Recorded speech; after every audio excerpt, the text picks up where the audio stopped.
Saludamos al coronel de Infantería, Diego Camacho. Mi coronel, muy buenas noches, ¿cómo estamos? Buenas noches, Eurico. Pues bien, personalmente bien. Personalmente. Las circunstancias son graves, ¿verdad, coronel? Vamos a ir de lo general a lo particular. Bueno, a mí me parecen las circunstancias muy graves y muy complicadas. Y más si es cierto lo que el otro día dijo el portavoz de Unidas Podemos de que el presidente estaba bajo chantaje del sultán de Marruecos, pues entonces, bueno, apaga y vámonos. ¿A qué cree usted que podía hacer referencia el Podemita? Bueno, él se refería, yo creo que se refería a las gigas de información que le han sacado de su móvil. Entonces, claro, para chantajear a una persona, a un presidente del gobierno, de forma que haga lo que hizo él en su viaje a Rabat, sin consultar con el Consejo de Ministros, ni con el Congreso de los Diputados, ni con su partido, si tiene fuerza de chantaje lo que le han pillado ahí, pues claro, hay que pensar que no es como decirte que sea un documento de la OTAN, sino que le han pillado algo muy personal o muy personal de alguien muy vinculado a él. A ver si lo entiendo bien, mi coronel, por ir un poquito más allá. ¿Podemos presuponer que todo esto ha sido una trampa urdida por el gobierno marroquí y sus servicios secretos? No ya este último episodio lamentable de Pegasus, que también alcanza a los independentistas y golpistas catalanes, sino ese viraje increíble, del cual, y sabemos de lo que hablamos, no tenía noticias pocas horas antes, ni siquiera el ministro de Asuntos Exteriores, el señor Álvarez, en la política exterior española, ese viraje de Argelia a Marruecos. Todo esto puede, el germen, la semilla inicial de todo esto puede ser una trampa muy inteligente urdida por el gobierno marroquí y sus servicios secretos. En este caso, contra una persona, más estulta o menos, que no es ni más ni menos que el presidente del gobierno de España. Vamos a ver, Eurico, hay que partir de la base que nos falta mucha información y por lo tanto todas las hipótesis son posibles, pero tampoco podemos concretar con seguridad. Pero cabe la posibilidad de que sea una trampa. Lo que no se comprende es ese viaje a Rabat, que le coloquen la bandera al revés, que a Álvarez le pongan una estatua de Tarik y que esta gente soporte esas humillaciones sin hacer nada. Pero claro, si es verdad lo que dice el portavoz de Unidas Podemos, entonces todo encaja. Mi coronel, usted se ha pasado una pila de años sirviendo a España desde el antiguo CSIC, hoy Centro Nacional de Inteligencia. ¿Está usted muy familiarizado no solo con el aspecto político de todo lo que tiene que ver con un servicio de inteligencia, sino con todos los aspectos, digamos, más técnicos, ¿no? Más de aparataje, más de fontanería? A mí me caben, no es un mundo que me sea ajeno, pero claro, evidentemente no puedo competir con alguien que ha estado como usted 30 años o 40 años en el servicio activo y metido ahí. Dudas que a mí me surgen, por ejemplo, un presidente del gobierno. Oiga, yo he llevado, cuando he tenido un cargo de responsabilidad en otro medio, hasta 3 teléfonos móviles. Y yo no soy ministro, ni secretario de Estado, ni soy nada en la vida. Un presidente del gobierno almacena información provisional, personal en su teléfono móvil. Pues bueno, yo si fuera presidente del gobierno no lo haría. Pero claro, realmente no sé, por eso te decía al principio que nos falta información. Entonces no sé los datos concretos de sus teléfonos. Lo que sí parece confirmarse es que la seguridad de sus teléfonos, tanto el oficial como los particulares que pueda llevar, el control de ellos estaban en la oficina o bajo el control del señor Bolaño. Para que nadie se me pierda, a día de hoy, porque esto ha ido variando, cuando usted estaba todavía en el servicio activo, yo recuerdo que la responsabilidad del Centro Nacional de Inteligencia basculaba entre el Ministerio. Ha sido en algún momento de nuestra historia reciente responsabilidad del Ministerio del Interior, casi siempre el Ministerio de Defensa, siempre sobrevolado por el Ministerio de la Presidencia y, en último término, por la Presidencia del Estado. Por la Presidencia del Gobierno, perdón. Incluso hubo un tiempo con el anterior jefe del Estado donde se decía que el Centro Nacional de Inteligencia, antes de CSIC, a quien reportaba y servía realmente era el rey de España, don Juan Carlos I. Bueno, esto en etapas pasadas. A día de hoy, ¿quién es el máximo responsable político de los servicios de inteligencia? ¿El señor Bolaños o la señora Robles? No, la señora Robles, sin duda. Vamos a ver, la señora Robles es la ministra de Defensa, de quien depende en una Secretaría de Estado la directora del CNI.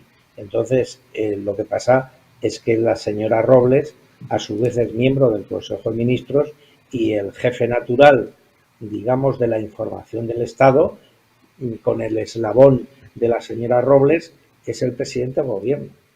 En lo que me refiero es que en este tema del Pegasus, pues como ha quedado patente, había 2 informes del año pasado del CNI a Presidencia del Gobierno y realmente el control técnico de esos teléfonos del Presidente del Gobierno no eran ejercidos por el Centro Criptológico Nacional, sino eran ejercidos por la oficina que dependía entonces del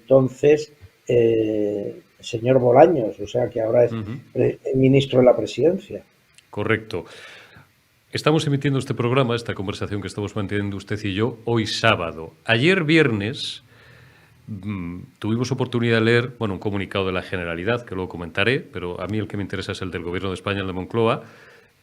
Disparate sobre disparate, llevamos toda la semana encadenando disparates, en el que se venía a decirnos, se decía que el Gobierno ni tenía noticia ni controlaba las actividades del Centro Nacional de Inteligencia.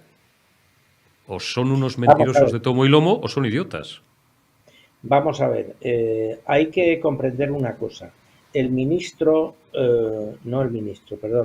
Gobierno señala misiones, señala prioridades y señala tiempos de adquisición. Y el CNI y la directora del CNI lo que señala son los procedimientos para alcanzar esos objetivos. Entonces, en el caso de las escuchas telefónicas, es cierto que cuando se establecen escuchas telefónicas, la directora del CNI no le pide permiso al presidente del Gobierno para escuchar a fulano o a zutano, sino que de mutuo propio, digamos, si considera que fulano o zutano es un objetivo dentro de lo que considera que se debe vigilar, le pide permiso al juez ad hoc que hay en el Tribunal Supremo si tiene que, violentar algún derecho fundamental. En la teoría de que el primer derecho fundamental de un Estado es su supervivencia.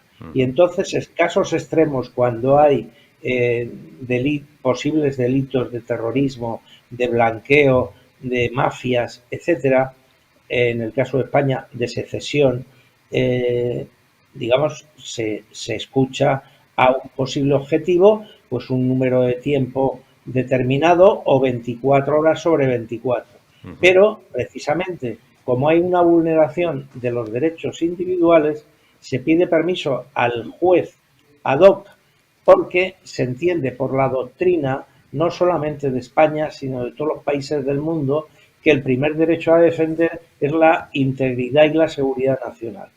Ahora bien, ese juez ad hoc lo que está vigilando es que esa escucha sea con arreglo a los objetivos predeterminados por el CNI y después tiene que estar limitado en el tiempo. Es decir, lo que no se concibe es que haya una escucha de una persona sine die, sino que pues es un número de tiempo y cuando llega y se cumple ese número de tiempo, la directora del CNI tiene que volverle a pedir al juez, motivando las razones, si la escucha sigue o si la escucha se para. No sé si me explico. Perfectamente. Entre usted y yo, por bajar de las musas al teatro, mi coronel, sabemos que los jueces, y recordamos alguno en el pasado, son los nombres y suelen dar siempre este permiso, las cosas como son. No digo que sea un formalismo sin más, hombre, el juez está ahí para lo que está, para garantizar la legalidad del proceso y tal, ¿no? Y es razonable lo que usted dice, que son escuchas acotadas en el tiempo, no sine die. Pero digo que el juez siempre, hasta donde yo recuerdo otros casos, hace 15, 20, 25 años, siempre daba este permiso. Recuerdo también un fiscal que no andaba muy lejos de esta órbita, al que luego chantajearon con sexo y cintas de vídeo. La España del ayer, que parece que sigue siendo la España de hoy. Habló ayer ayer o antes de ayer, miércoles, jueves, habló la directora general del Centro Nacional de Inteligencia demasiado en el Congreso. Esto lo pregunto yo, es una opinión personal, no sé si usted la comparte. Digo, ¿estaba obligada la señora responsable de los servicios de inteligencia a entrar en tanto detalle, por ejemplo, decir que fueron 18 los políticos catalanes espiados? Vamos a ver, con arreglo a cómo estaba el escándalo en marcha, hay que tener en cuenta que la señora Paz Esteban se debatía con una gran dificultad. Por un lado, acudir como su obligación a la llamada del Congreso para informar en la Comisión de Secretos Oficiales y, por otra parte, sometida indudablemente a la presión del Gobierno en base a que el Gobierno, por un lado, está deseando satisfacer a sus aliados políticos y, por otra parte, bueno, pues interesado en demostrar que el CNI no ha incumplido la ley. El juez ad hoc es una garantía del Estado de Derecho y además que es una cosa bastante común en los países de nuestro entorno democrático y además que se puso en marcha después de que España firmara el tratado en 1988, el Tratado de Ginebra de respeto a los derechos humanos por parte de los servicios de seguridad y por las Fuerzas Armadas. Bien es verdad que en ese tratado, como he dicho al principio, prevalece siempre el interés nacional, por lo tanto, el interés de la supervivencia del Estado sobre el interés individual de una persona. Entonces, por ir cerrando círculos, mi coronel, el problema entonces es político. Es decir, claro, ¿cuál es el problema? Si es que tenemos el diablo, la semilla del diablo es que en el seno del gobierno tenemos tipos que se quieren cargar no al gobierno, al Estado, y que están en una operación de cambio de régimen. Y tienen que venir en auxilio, no del gobierno, como he precisado en varios editoriales estos días, sino en auxilio del sistema, que es tanto como decir en auxilio de España, la oposición, me gusta cero el término, la oposición constitucionalista, PP, Vox y lo que queda de Ciudadanos. Porque, insisto, tenemos 5 ministros comunistas encostrados en ese gobierno, que en teoría es el responsable del CNI, que se quieren cargar al Estado. Es cierto, Eurico, porque en el caso de España no se da como en el caso de Gran Bretaña o de Estados Unidos, Francia o Italia, que hay varios servicios de inteligencia al servicio del Estado. En España el servicio es único y es la principal herramienta de seguridad nacional que España tiene. Entonces, por eso la situación es tan grave, porque el deteriorar la imagen, el funcionamiento del Servicio de Inteligencia español es poner al Estado español, a España, en una situación de inerme mucho más grande de la que venimos arrastrando desde hace tiempo por el desprestigio internacional. Entonces, esta situación es muy grave. Y entonces, el CNI ahora mismo está sometido a una presión que no es que la presión sea importante porque un grupo de secesionistas estén protestando y que las ha escuchado, sino por el gobierno de la nación, que parece que se muestra incapaz de explicar, por ejemplo, lo que yo estoy explicando. Está meridianamente claro. Estamos, por tanto, al borde del despeñadero. ¿A usted le parece, no quiero tampoco forzarle demasiado la tuerca, a mí sí me lo parece, ¿eh? ¿A usted le parece que a doña Paz Esteban, que por lo que sé de ella merece todos los respetos, básicamente porque lleva casi 4 décadas en esa casa y se la sabe de memoria, como yo el salón de la mía, ¿a usted le parece que le quedan días?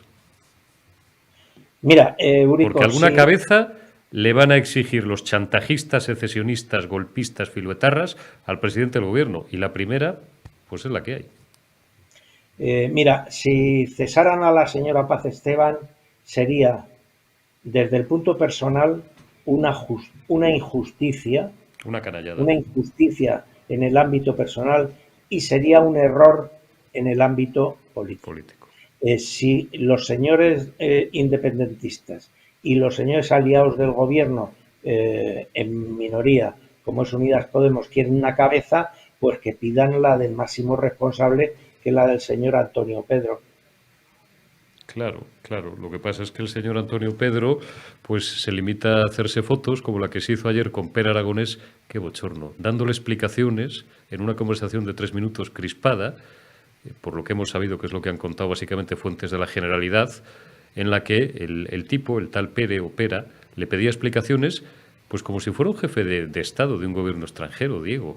Bueno, pues Es increíble. le han dejado al señor Pere Aragonés, le han dejado establecer unas relaciones con el Estado, vamos, con el Con gobierno España, central, de bilateralidad. como si fuera una nación, no sé, aliada. Vamos a ver, Cataluña es una región de España y por lo tanto el señor Pere Aragonés no es un jefe de Estado, es un funcionario político representante del Estado español. Eso es lo que es el señor Pere Aragonés. Entonces, toda esa situación protocolaria que se genera en las relaciones entre Cataluña y España, y te recuerdo la visita también del señor Sánchez, que le retiran la bandera española una vez que pasa, todo eso es sencillamente inoperancia, incompetencia y mala gobernanza del responsable de representar la dignidad de la nación española en los actos protocolarios. Entonces, acuérdate de la visita al sultán, que permite que le pongan la bandera al revés y no coge y le deja al sultán con 2 palmos de narices, que es lo que debía haber hecho. Fíjate Entonces, que es claro, mucho... sí. estamos, yo pienso que los agentes del CNI ahora mismo se están debatiendo en su defensa de la seguridad nacional y, por otra parte, ver que están dirigidos por un gobierno que realmente, pensando mal, está jugando a la desmembración de España o al caos político.